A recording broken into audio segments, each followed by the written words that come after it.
Donc aujourd'hui je reviens avec une nouvelle vidéo pour vous parler des films que j'ai vus durant le mois d'avril. Désolée si de temps en temps je lis le résumé, c'est parce que c'est des films que j'ai vus au tout début du mois. Je vais commencer tout de suite, c'est pas dans l'ordre du visionnage. Donc tout d'abord j'ai vu le film So Undercover, l'histoire d'une jeune détective privée et elle doit faire partie d'une sororité pour enquêter sur l'une des filles à l'aide du FBI. Mais en fait elle va se rendre compte que c'est pas le FBI qui l'aide, mais ça on s'en rend compte bien après. Justement des fois elle fait des gaffes, il y a une fille qui vient la réveiller au milieu de la nuit pour lui dire qu'il y a une pyjama party, mais elle sort directement son pistolet et elle est là genre non c'est un faux, c'est bon. Mais alors nous on sait très bien que c'est un vrai. J'ai trouvé ce film bien mais sans plus. Je pense pas qu'il est sorti au cinéma, à mon avis c'est un film uniquement pour la télévision. Il est bien pour faire passer le temps. J'ai vu pas mal de comédies américaines avec des sororités, notamment de mère en fille, qui est très très bien. Et un autre film avec Amanda Bynes, mais je me souviens plus lequel c'est. C'était beaucoup mieux que celui-là. Donc il est bien, mais franchement, bof. Donc le second film que j'ai vu s'appelle Paranoiac, donc en anglais Disturbia. C'est l'histoire d'un garçon qui est bloqué chez lui parce qu'il est sous surveillance judiciaire. Qui s'ennuie tout le temps, il se met à observer ses voisins. Donc là il y a une voisine super belle qui emménage, donc il commence un peu à l'espionner depuis sa chambre. Et il entend une fois à la radio qu'il y a un criminel qui est recherché, un tueur en série, avec une voiture de tel type. Et il se rend compte que la voiture de son voisin correspond au même type que la voiture décrite de celle du criminel. Et donc lui, il se dit c'est peut-être lui le tueur en série, c'est peut-être mon voisin.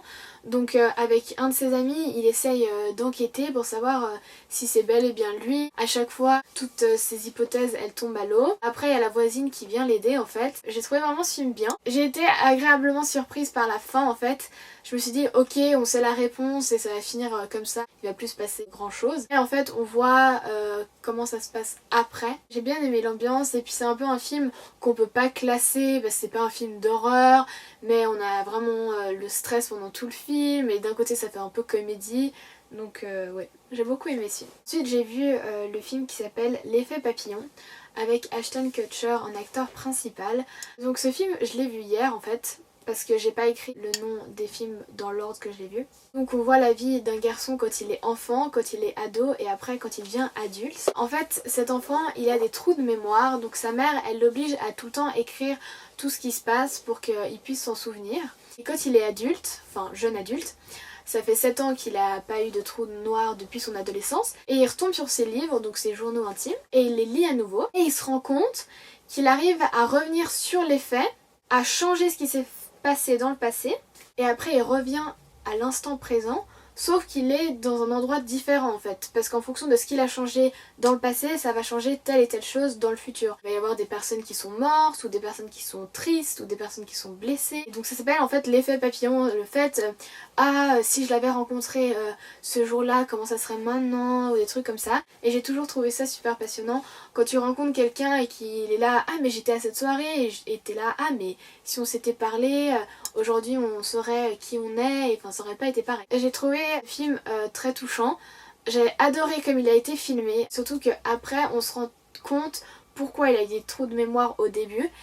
Donc j'ai adoré comme c'est réalisé, c'est super bien fait. J'ai beaucoup aimé voir toutes les vies différentes qu'il a pu avoir en changeant une seule chose. Il y a un moment c'est horrible, il se sacrifie un peu pour tous ceux qui l'aiment et ça me fait trop de peine. Je vous le conseille vraiment, et Ashton Kutcher joue super bien dans ce film. Ensuite j'ai vu le film Le Prénom.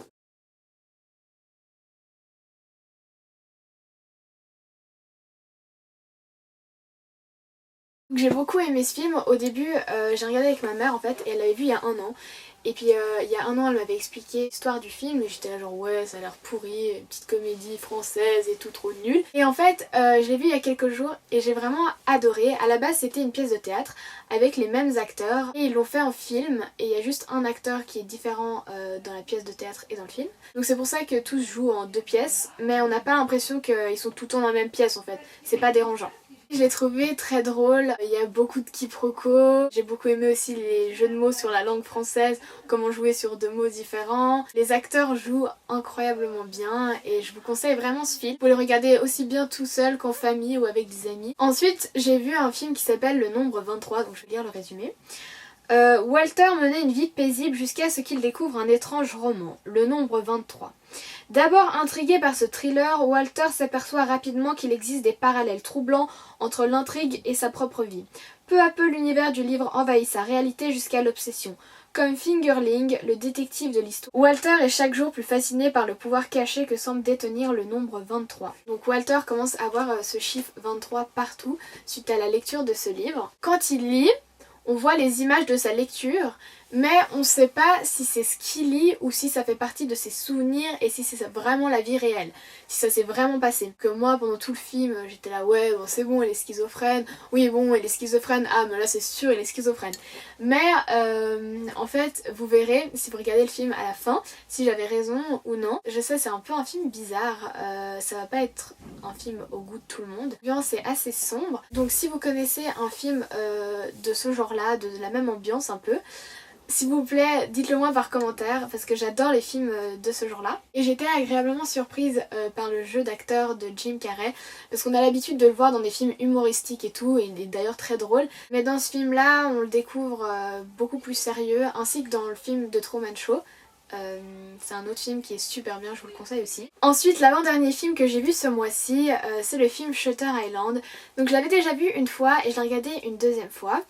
C'est l'histoire en fait d'un détective qui avec son associé vont enquêter dans l'asile psychiatrique le plus dangereux du monde. Je sais pas trop comment expliquer ce film parce que si vous l'avez pas vu c'est assez compliqué. En fait il faut le voir pour savoir de quoi ça parle. Donc ce que j'aime beaucoup dans ce film c'est qu'en fait vous le regardez une première fois, donc vous dites à la fin mais qu'est-ce qui se passe et vous comprenez pas trop. Et en fait après j'ai regardé des critiques sur internet et je suis tombée sur un blog d'un type qui expliquait en fait sa théorie sur le film. Et j'ai tout lu et j'ai re-regardé le film et j'ai trouvé ça fascinant en fait de me dire ah mais j'avais jamais fait attention à ce détail là, ah mais c'est pour ça qu'il dit ça, parce que lui il est ça, non. Et en fait on croit à une chose et en regardant une troisième fois on se rend compte qu'il y a encore une troisième possibilité de toute l'histoire du film. À la fin en fait on sait vraiment pas ce qui se passe pour de vrai et je trouve ça super cool parce que ça nous fait torturer l'esprit. Les acteurs jouent très bien aussi. J'étais avec un de mes amis, donc justement Kian, si tu regardes la vidéo je te fais une petite dédicace,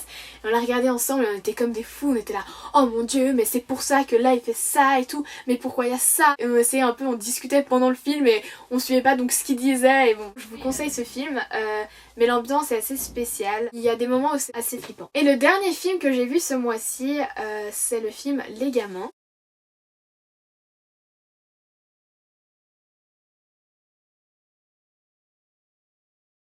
J'ai vu ce film au cinéma et il est juste tellement drôle. Je pense que c'est le film où je me suis plus marrée en fait en le regardant. Vu que justement j'étais au cinéma, des fois je piquais des fous rires quand il y avait personne qui rigolait et j'arrivais plus à m'arrêter donc j'avais trop honte. Et il est vraiment trop drôle. Je vous conseille vraiment d'aller le voir avec vos amis ou avec votre famille. Par contre la bande-annonce est pourrie, quand vous regardez la bande-annonce vous vous rendez pas trop compte du film. Elle met vraiment pas le film en avant je trouve. Au tout début du film on commence à regarder et j'étais là genre ok, je savais pas du tout de quoi ça parlait. Un peu une comédie amoureuse, j'ai pas trop envie de regarder ça aujourd'hui et tout. En fait pas du tout, enfin il y a l'histoire d'amour, c'est un peu la base du film mais le gros truc c'est pas ça. C'est tout pour aujourd'hui, ma vidéo est terminée, je suis désolée de pas avoir fait celle du mois passé. J'étais en vacances et j'ai supprimé la page où j'avais écrit les films en fait. Donc je vous vois le mois prochain normalement pour d'autres critiques de films. Je vous dis à très bientôt.